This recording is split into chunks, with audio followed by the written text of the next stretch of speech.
plug the microphone into the thing. Yes. I'm just saying. Insert thingy into slot B and all that sort of stuff.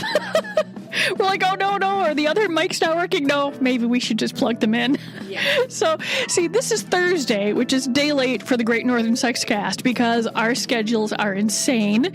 So those of us, when you're waiting for something, when you find us, thank you. we'll get it there, and we're getting it out to iHeart and iTunes, and it's on Tumblr and Spreaker, of course, and goes out on YouTube, goes out on SoundCloud. I think that's all of them. Twitter. We tweet it out. You can get it there. You can get a link. And what do you say? I'm sorry, but I feel all of a sudden there's been a major change in the studio here, which is AKA Fantasy Gifts headquarters office, the COO's office. And tell everybody, I feel like I'm in a cathedral. Well, quite a number of years ago, 20-some years ago, there was a store over like in 28th and Hennepin called Condom Kingdom. Now that was real popular. And they were moving or doing something, and we bought it, and we turned it into Bellanote, and we were going to make it sort of a Fantasy Gifts Light, which is silly because Fantasy Gifts is sort of Fantasy Gifts Light to begin with. But we did it, and it just, there's no parking in uptown. It was hard to get to. Rent was pretty high. But it had these beautiful terrazzo tile floors, all this sort of stuff. And, I was trying to find something to go in the windows. It was sort of an old building, so I was looking for older fixtures to use for things. So when I'm going through antique stores, I found these a little over 8 foot tall church windows that are in stained glass and big wooden frames, arched tops, and they're just gorgeous. And when we shut it down, I just wasn't, a lot of stuff I, sold, got rid of, but I couldn't get rid of these windows. Yeah.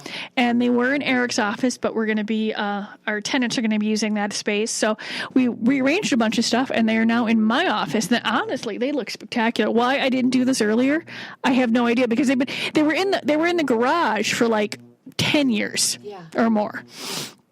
They look amazing. It does make me laugh a little bit that you have to pop out the little ceiling tiles. Yeah, that's how they fit. That's how we figured it out. We went, hey, we can just do this. Yeah. So let's hear for drop ceilings. Sometimes they're useful. They're so pretty, but you have the windows behind them, so the lights coming through, and they're really stunning. It's a little ironic to have the church influence here. So let's immediately talk about a sexy pillow to start off. Sexy pillows? It's a little light and soft to get started. Actually, Colleen, this is something you showed me like 2 weeks ago, and I forgot it to throw in. Okay. And can you just describe it? Because I think it's so funny. It's so cute in the picture. I believe, Megan already, Megan already put the link up, and I think actually I found it on Colleen Cruz's page. She had, but the joys of Facebook, and there is a website. It's a Japanese website that is devoted to photos of sexy radishes. People think that there's the. Wait, let me see. Oh, yeah. Okay, we're back. So we have radish interrupt us 2 times. Okay, so a little problem with the. I rearranged some stuff on a power strip here when I bumped the thing. So we've got power. We can talk to you again. So we were talking about Sexy Vegetables, a website in Japan, and a company has made taken inspiration from that and made pillows. So you can order small or large, sexy, lounging daikon radishes. And it just sort of cracks me up. I don't understand. I understand that human beings can see faces in a lot of things, but I never really thought of vegetables as sexy. Tasty. I like veggies. A chef might get turned on by something like that. They could. Or if you've got a farmer's market or something, you could put some googly eyes on it and make it your mascot. Absolutely. But no, I actually think it's really fun. It is adorable, but I don't know if it's sexy. I don't know.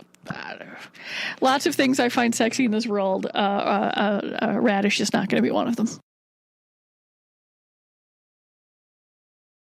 Are you sure you don't think radishes are sexy? I know, maybe there's some sort of radish ghost that is plaguing our board and our power supply today. But honest to God, I think we have it. We can go with take 4 here, and it's just, I don't know.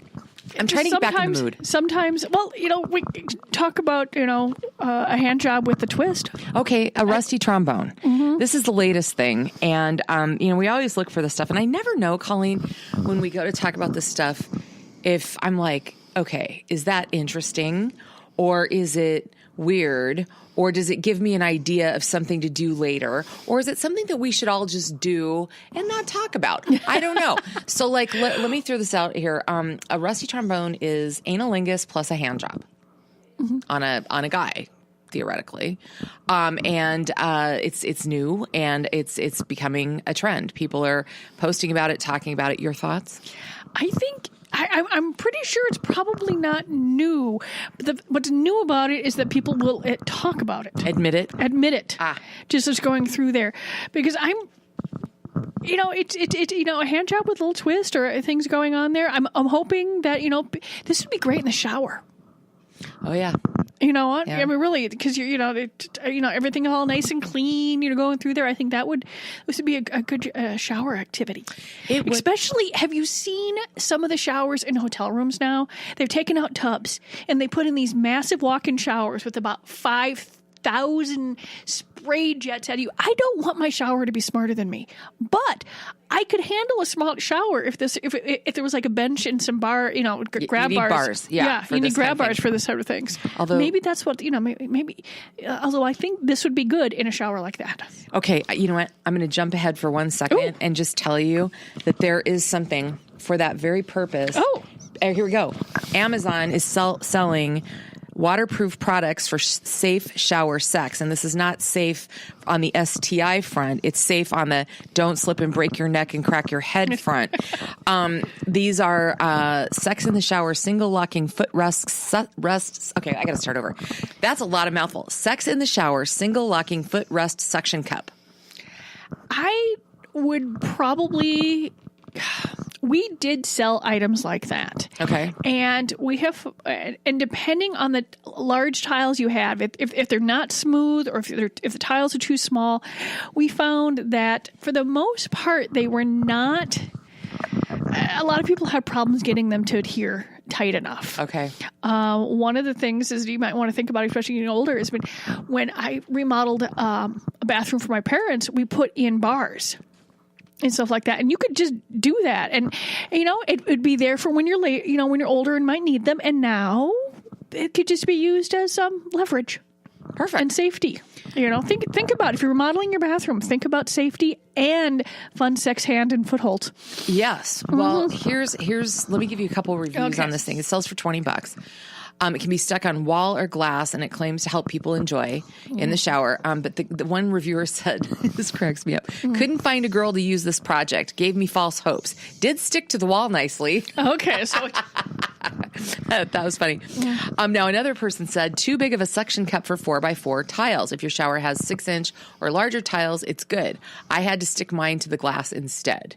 Oh, God. If you had too much, could you imagine the glass shattering? See, that would freak me out.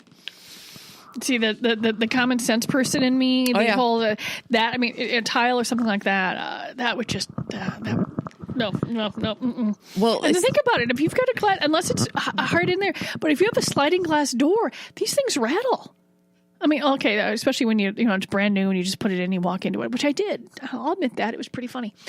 You walked into a shower door? Yeah. Wow. I just had it installed. I was going, and I was going to go into the shower and pick up some of the leftover bits and clean it up, and the shower door was... it was installed less than 10 minutes, and I walked right into it. Like with full force of walk? Yeah. Ow. I've done that into a sliding glass door. That hurts like hell. Yep. Yeah. I was must have been really clean and perfect. It was just installed. I sat there. We were cleaning up. There was a little bit of debris. It was pretty damn funny. Well, I was afraid that I screwed up the silicone seal or this or that. I just installed. Was the guy still there? No. So I did not get to entertain the installers. You would have made their week. Oh, probably not the first time they've seen it, but yeah. I think what saved me is that my foot hit the edge because it was about a 2-inch, bottom. The foot hit that first. Oh, okay, but I still went into it with my face. Oh God. I'm sorry to hear that. I've done it and it hurts. Not with a shower, but an actual door. Well, we were, before we went into the shower, talking about a rusty trombone, which the first, user tip is to clean up before you do it. Next one is make sure you're in a good, comfortable position that doesn't, strain like your neck or something like that. They suggest that the recipient be standing and the person doing the work be underneath the person, which makes perfect sense, and I can see that working just fine. And then make sure you have plenty of lube on hand, although if you are in the shower, don't slip in it. Don't slip in it, yep. Which is big. Oh, okay. We're going to put these up on Facebook, and you can read all 20 of these, but these are sex myths debunked. Okay. I like some good debunking. Yeah, we're going to do 6 of them quick. This one of the things is the G-spot. It says it's an urban myth, and there's doctors in the article saying that it doesn't exist, and I'm going to sit here and say they're all wet because it does. It's yeah. Who are these people, and why are they trying to ruin the fun? Right? Are they from like the Middle East where they do female circumcision and they just want to try to start a propaganda campaign? Hickeys are harmless.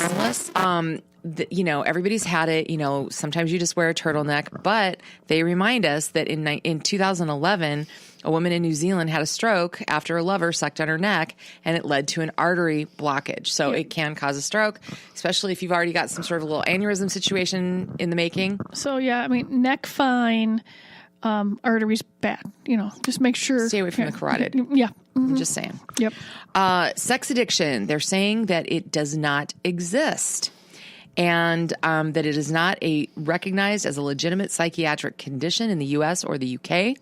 And they are warning people, specifically the American Association of Sexuality Educators, Counselors and therapists say there's insufficient empirical evidence to make a recognized mental health disorder. So beware of elite clinics charging, $30,000+ a month to allegedly clear you of this. Yeah, and they're certainly not going to. And getting any money to study anything that has the word sex in it is hard. Excuse me, is going to be difficult. But honestly, it's a behavior, and you can be. It's just an OC. Wouldn't you say it's just more like an OCD thing? I mean, if you have to tap a doorknob 4 times before you go outside, and that's recognized. And so-called sex addicts just have to tap other people. Yeah, I mean, I think folks here are getting tired of finding actual information, and they're just making shit up. Pretty much. Big feet, big penis. They're saying a study of 104 men by University College in London found no correlation between their shoe and their penis sizes. Sorry, size 13s everywhere. Although I did, because my boyfriend does wear size 13 shoes. He's 6'4". And I was looking. They're hard to find, okay? Especially if for style or, if you just don't want to be wearing just ordinary, boring shoes. And I did have a guy say to me, I was like, he's like, hey, can I help you? And I'm like, yeah, I'm trying to see if you have these in a size 13. And he looks at me and he goes, congratulations. Cracked me up. He obviously read you right, because you're going to be able to. I cracked completely up. Mm-hmm. Yeah, some folks would not take that so well. I thought it was hysterically funny. Another lie: unsatisfied men can get, quote, blue balls. No, there's not any danger, and you do not get any actual colors there. Nope. Oysters are not, in fact, an official aphrodisiac, although the zinc can help sperm speed and overall health, but they are not. This one is out of Harvard. They are not an official. There's no link between oysters and sex. It would be so nice if they were actually. They cannot find aphrodisiacs, but I think it's the idea of. Who ate the first oysters? they were really hungry. And really horny. Going through there. Yeah. Yeah, because, it's not like there's a lot of otters out in the world, and they probably eat most of them. Yeah. Well, yeah. I mean, if it were true, rabbits would be eating them. I don't know. Okay, Ohio State University found that men don't, in fact, think about sex constantly. The average is 34 sex thoughts a day. And when you juxtapose that with 25 a day about food, it's really not into the obsession zone. Yeah, I think maybe. See, there's more things to think about nowadays. maybe when there was fewer things to think about.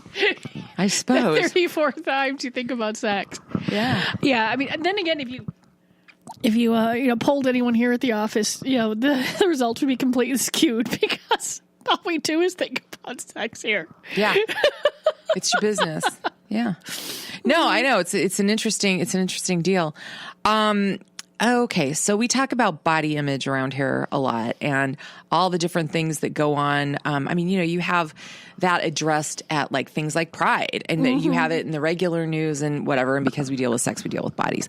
So there's a clothing line out in the UK called Misguided, MISS Guided, and they've got this group of mannequins that they're calling body positive. That they're displaying them as like an art show, and so they've got freckles, stretch marks, and even something called vitiligo.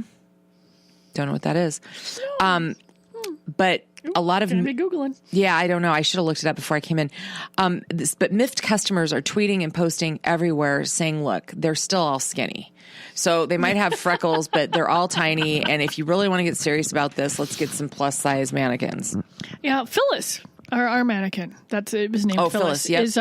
Is definitely not a tiny woman. She's got hips, and she's got a waist and shoulders and boobs, big boobs, but thighs and hips. It's a great mannequin. Phyllis, is she here in the warehouse now? Oh, we got a couple of them, spare ones, because one of them fell over and they broke her hand a little bit, and then we had a spare one here or there. But they're out at all the stores. We got a Phyllis for everyone, and Phyllis. People take a lot of pictures with Phyllis. Do they? She gets felt up a lot. Okay, good for Phyllis. Not it's a good career. Yeah, Phyllis is getting some. Awesome. So apparently, this is interesting to me. 41% of women remove all of their pubic hair. 31% decide to keep the full bush. So it's almost, people are still doing that. Because I got a leg wax and everything coming up for a trip, and they're not even asking me what sort of wax anymore. Okay. Because it used to be, I have to say, no, we're keeping some. Yeah. Yep. And I heard that the bush was back, but still 41. Huh. 41%, and then there was 13% leave a landing strip, 15 do bikini only. So, it's still almost half and half, with almost all gone, either totally gone or almost, versus full bush and whatever, which I think is pretty interesting. But I think it's a habit thing. People that got in the habit of removing get used to it. You get used to it, and the idea of going back just doesn't work for them anymore.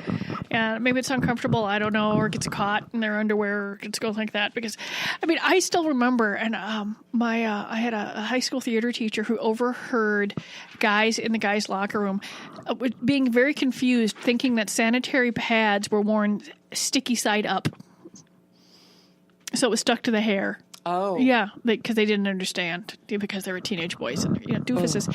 But anyone I know, every woman's got hair got caught in the adhesive every now and then, and a couple of things. It's uncomfortable. Oh yeah. So once you get used to that not happening, but I'm fine as long as it's not sticking out of a swimsuit. That's fine. Yeah, that's all. That's all you really need. Yeah. Yeah, there's yet another story. We're not going to really talk about it other than a mention. We're going to just post this on the Great Northern Sexcast site. But with the release of the third in the 50 Shades trilogy, it's making news again. And every time one of these films comes out, there's kind of another little spurt in interest in BDSM. And so there's another article if you're a beginner to that concept and you want to read more about what people are recommending. But on a related but not quite note, a woman named Catherine Wiltshire got diagnosed with stage 3 bowel cancer at the age of 37. And that was a year ago this coming May. She's on recovery now, but what got her going, she's been involved in television, episodic writing, and other types of screenwriting for many, many years. Okay. So during the time that she was taking chemo, well, she had surgery to remove a portion of her bowels, and then chemotherapy in and around hospitals, very depressing. So she did what she had always wanted to do, but never taken the time to do, and wrote her novel. And it's a steamy novel. She published it online and got the interest of publishers. And they've given her a contract for a trilogy, and she's going to donate all of the proceeds to the charity of Bowel Cancer UK. So, yeah. Well, there's a good way to spend your time going through there. It's called Eyes to the Wind. But, she's probably, pretty talented because she's a professional writer as it is. She just never took the time to do her novel. So you know what I mean? So hopefully the grammar will be certainly better than the 50 Shades. Yeah. I tried. We sold it. We don't, sell it anymore. Not that many folks are interested. And you can, find them all over the place. But I tried to read it, but the grammar was so bad. Yeah. It's the writing. It made my brain hurt. Yes. There's so much good erotica out there. Oh, yeah. Yep. But hey, but then again, like I said, if that's what it takes to get people to say, hey, I want to try this or do that and explore and not be embarrassed, then I'm all for that. Yep.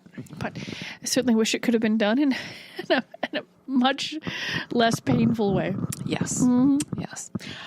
This doesn't have anything to do with sex, but it's just Okay. It's stupidity. I like stupidity. I do too. Man blacks out, wakes up to $1,635 Uber fare. Please allow me to share details with you. Okay. Kenneth Bachman had been partying absolutely all day and got on his Uber app and took the ride service from right around the West Virginia University campus to where he lives, his home in New Jersey. And he passed out. And he said he woke up and because the driver said, hey, we're about an hour from New Jersey. And I'm like, why did you agree to take me to New Jersey? 5 hours, 300 miles after ordering the Uber, he was home. The ride would have been cheaper, but he even ordered the Uber XL, so like the premium vehicle, which, and then there was surge pricing at the time, so that like doubled the cost. And he challenged the fare, saying he would have told the driver just to take him, to a place near the campus, but he was too drunk. And the driver, they kind of argued back and forth. And then the guy just said, look, I'll pay the fare. And he even paid the tolls to the absolute driver. I think this guy, it was nice of him to go ahead. But quite honestly, I think there is a certain point where Uber people have to say, let's just go through this a couple of times and make sure. Yeah, I do. If he's that wasted, yeah, that doesn't seem fair. I've never Ubered. Oh, you haven't? No. See, I'm usually the designated driver, and I don't drink that much anymore. So if I know a lot of people have gone to events and then come back or this or that, but I tend to get motion sick when I'm a passenger. Oh. So it just does not appeal to me at all. Well, if you have to travel for business, it's a great way to go. Yeah, because if you just have a couple places you need to go, it's easier. But yeah. No, it works out great. I mean, but yeah, I think that really that they should have given him some sort of an accommodation because I think they kind of took advantage of him. I mean, that's some serious day drinking. He was drinking all day. I mean, that's yeah. Well, and he was tired and he passed out. I have no idea. I wouldn't know. I've never done it. The look on my face is not visible in the recording. Okay, this is a kind of a weird story. But you know how it does seem that there's been a spate, and who knows if this is accelerated over the years, or if we just never heard about them in the past, but female teachers having sex with underage male students. We hear about them more now. And there was this whole story. We'll put it up there. And this is a married teacher, Stephanie Peterson, arrested after claims she was in a sexual relationship with a 14-year-old. And this is just one of many teachers here in the U.S. that have been arrested and charged for this.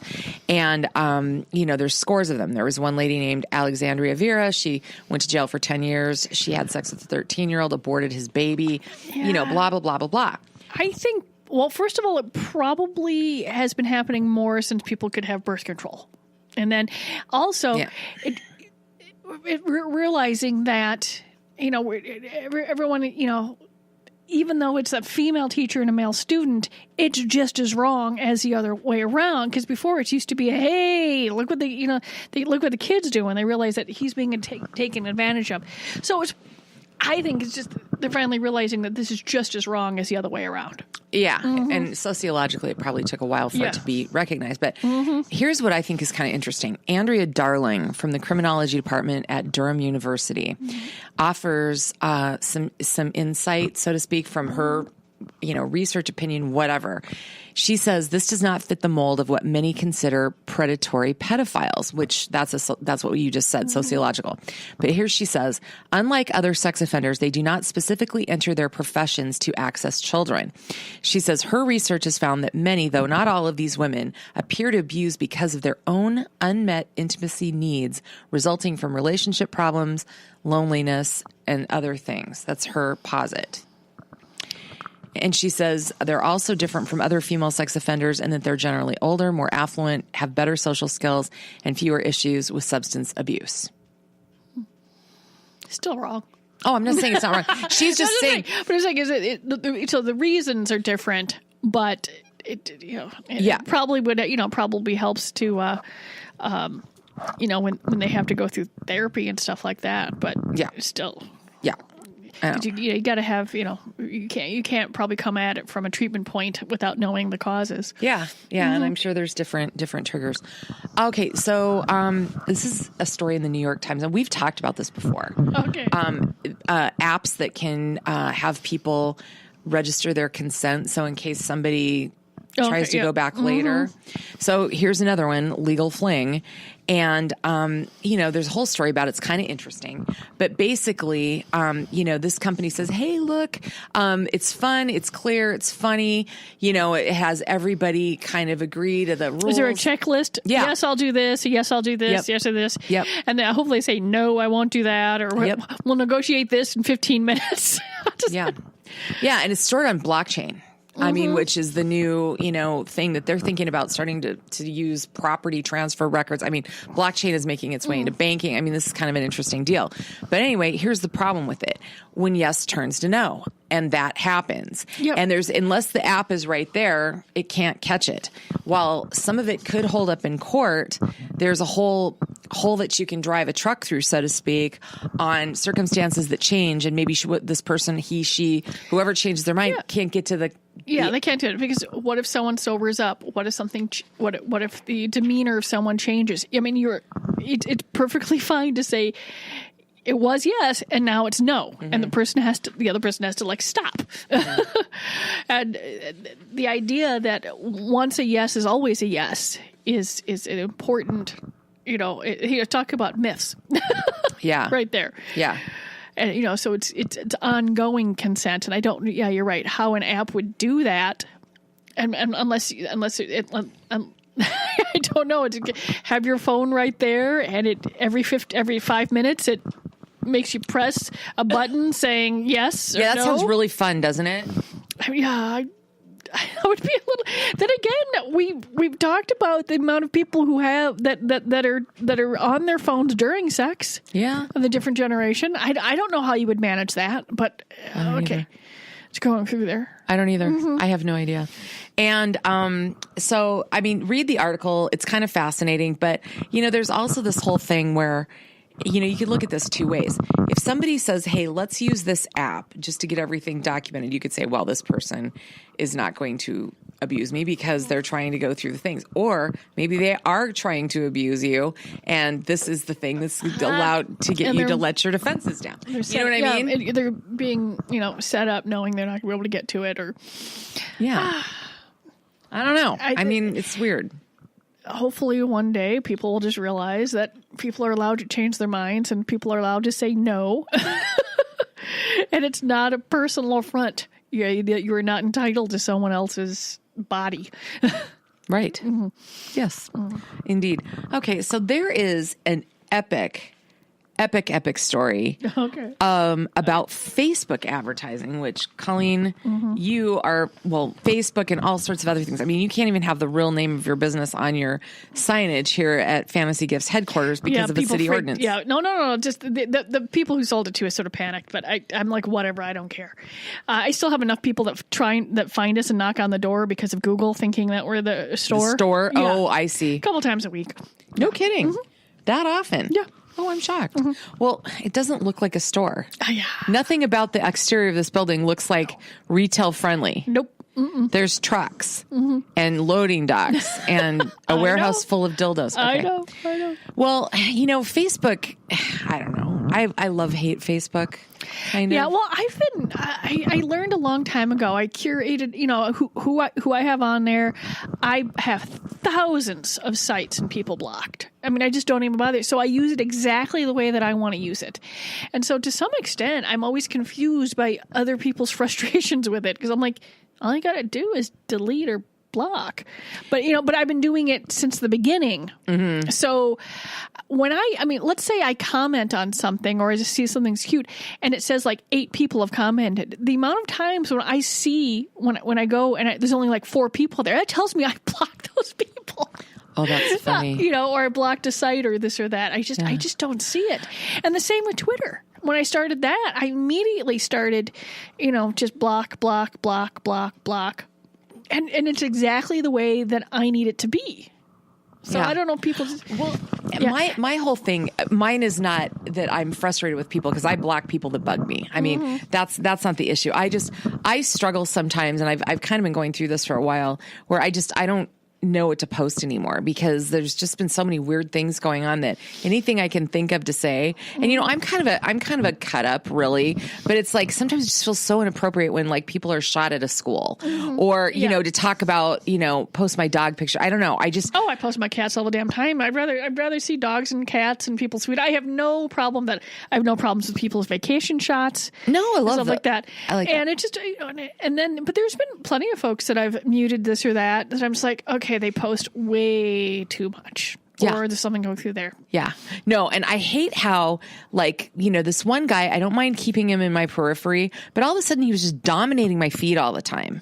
And it's like, okay, really, that's enough, And it's like you either have to hide them. There's like no in between. I guess I don't think that they make it as easy as they used to. And I also deal with it for business. Well, yeah. And the out of order stuff. I just don't understand, how they think that something that happened 4 hours ago is more, most recent or just put it in chronological order. I can't imagine how that would mess, why they screw things up. I mean, even notifications are out of order now. It's so weird. Yeah, it is weird. But like I said, we've got over 40, maybe 50, social media sites. So I've got to watch all the Google. I've got to watch the Facebook. We've got the Yelp, FetLife, Pinterest, Instagram, and Twitter. I mean, it's insane. But then again, one of the reasons it probably helps me too is that since I'm not allowed to advertise in a lot of these venues because of my business, I'm less invested in it. Yeah. Mm-hmm. Yeah. Mm-hmm. Well, this story that we'll post is about somebody that wanted to post about a book. It was for a romance novel. And the headline on this is Facebook ads allow a man's bare chest, but not a woman's back. I saw that. Yeah. And this whole, it's a fascinating story. And really it wasn't a cheesecake picture at all. No. And then there's another woman who was sitting there reading a book in a T-shirt that she thinks she bought at the Gap. I mean, no nipples, no nothing. And part of it, they say, well, it's automation and stuff kind of gets stuck in there through the robots. But it took her, this one gal, the one with the book, so long to get a human that the promotion she was trying to promote had passed. Mm-hmm. So, and I don't know. I just think that there comes a point. I mean, I even recently had this problem with American Express. You cannot get to a human anymore. And I don't care if you're trying to be efficient. There comes a point where it's like you absolutely need to provide some human customer service, like period. Yeah, it took me a bit to get through Delta Dental a few moments ago. Oh, really? And I know it's going through because I needed to find something, out about wisdom teeth and whether your kid's over or under 18 and blah, blah, stuff like that is covered. And it's just, and I'm like representative human. You press 0. I mean, I just like, oh, it's awful.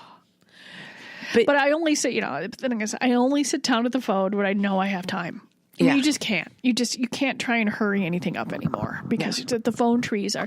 This is one of the reasons why we don't have. I mean, I don't have a phone tree. I have. Well, it's an ancient system. I need a new system, but we never set anything up here at the office. My dad hated it so much. Oh, right. When you call here. I mean, when we all leave at 5, there's a night call. Yeah. But it's a simple message, and then there's a list, and you don't, of the people's first names and their numbers. But it's not as though when you first call in here during the day, it doesn't go to a machine and say, for Colleen, press this or whatever. Usually ends up being Sarah. But we'll answer the phone here. Let's go through there if it's during that time. Does the phone ring a lot here? Sort of quiet right now, especially before major holidays and stuff like that. We've got when reps are, trying to, like in July, people are calling for Christmas and stuff like that. And the amount of phone calls have gotten down a bit for, we want to be your credit card rep, or we want, oh my God. Oh, those people, they're relentless. Yeah. That has, it used to be a lot more. I'm not sure what's going through there, but I did register a lot of all the phone numbers here with the do not call list. So that it does it. Oh, there goes the phone now. There goes. Yeah, I forgot to hit the quiet on the thing. So do not call list doesn't do shit. I think it slows it a bit. Although I have noticing that just different stuff on my cell phone is coming through, because I think the thing is they just have a machine generating numbers, and they're not. Not hand checking anything anymore. The ones that frustrate the hell out of me, particularly, are the ones where it's somebody trying to, the best opportunity of your life, blah, blah, blah. And to get to the opt out, you have to listen a minute before it tells you what number to push to opt out. So then you do that, and then the same damn recording will call you back from a different number. Same thing. Mm. It's like, I thought and they say, if you never want to hear from us again, click this, and you do, and then they call you right back. Mm-hmm. It sucks ass. Okay, Kenya, I am very confused about a Kenyan policy. Okay. They are banning advertising on sex dolls. Not importation of, not sale of, not use of, just advertising. Care to venture a guess why? Oh, because someone got a bad sex doll once? No, they think it encourages people to have sex with corpses. Yeah, that's what I thought. I had to read it like 3 times. Sorry, I don't want to be go ahead. Into the mic. It's all right. It's all right. Just go ahead and process it. That's what I had to do. That's different. I mean, usually a good sex doll story is, one being in a river and then they sending out, rescue boats thinking they have to rescue someone. Not a sex doll advertising is going to, no. Oh. Would you like? That's about it.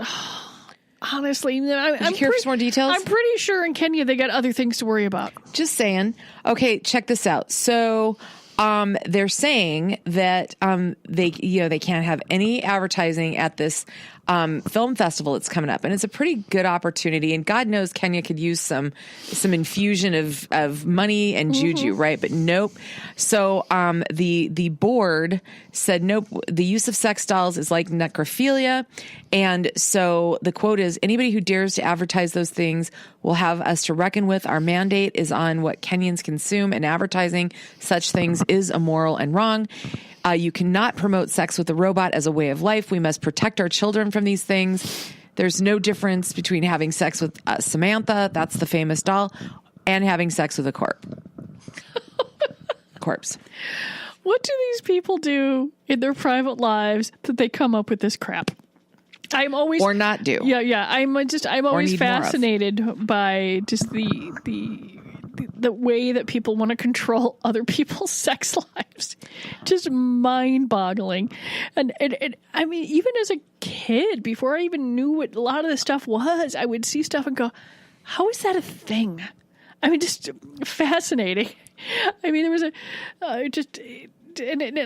what's actually surprised is that that's more about controlling men's sex drive. Usually it's about controlling women's sex. There's a hell of a lot more female sex dolls in there. That's another thing that just blows me away for that. Yeah. I mean, but I think you're right. I think Kenya could really use to put their energy in a different direction. I think they just had some very contentious elections and a few other things, so this is probably massive distraction. Right. And the only good stuff I really ever hear about Kenya is like the amazing athletes that they turn out, especially in the marathon events. And good safaris. Good safaris too. But as far as the people that we ever come in contact with, it's the only ones that get to really go and explore, the ones that are athletically gifted and travel and get beyond the borders, which I'd run fast too. If there was all those big animals around. Yeah. You got to think about that. Oh my God. So, anything else going on, Colleen? We're kind of post Valentine's and all of that. Speaking about it, we just got a very large sports shoot order in, so that'll be going out on Friday. We got a big order from California Exotics, so we're getting through our post Valentine's inventories and rearranging things and making some decisions. We did make a decision this year that we are not going to do Pride. What? Well, I registered and it looked like the fees went way up. And then I emailed them and they said, we don't know why it did that, but I don't. And I'm like, is this sort of like the Comcast game where I don't know. I did it a couple different times and I was like, I love being told I'm wonderful. I mean, honestly, I get hugs from complete strangers when they find out who I am. It's a spectacular thing, but we're shorthanded in the stores. We're not 20 and 30 anymore. We're in our 40s and 50s. When I said we might not do it, there was almost a sense of like, it's so much fun, but we are so tired when we're done. So I'm going to be talking to everyone about doing promotions in the stores during that month and during that weekend. But we've made a decision to take a break this year and just see how it goes, because honestly, I will be almost 53 years old. It's exhausting. Okay. And my I'll be on vacation with my daughter, and so I'm feeling a little guilty too. So if I'm not going to be there, I'm feeling a little guilty to make everybody else do it. Wow. Well, you'll have to let us know, how that all goes. We just made the final decision this morning. We're like, we need a break. We know we're too fewer people here that really have always helped us in the past. Yep. We're always, retail is really tough to get part-time employees, so people are working, just covering the booth, doing everything, setting it up. And then you got to break it down at the end of each day. At each day, it is, the people are wonderful, and maybe I'll just stand out there and hug people if I was in town. I don't know. That's fun. But you know what? I think we can take a break. There's been a lot of stuff, maybe there's other things, we can, I can do, or other promotions that we haven't done. But I think this year we're going to take a break. Mm-hmm. Well, you heard it here first. My goodness. Well, you know what? Let's think on that. And if you have any suggestions, go ahead and message us at the Great Northern Sexcast on Facebook. And we'll be back at you next week. We always get there. We always do. We always do. Talk soon.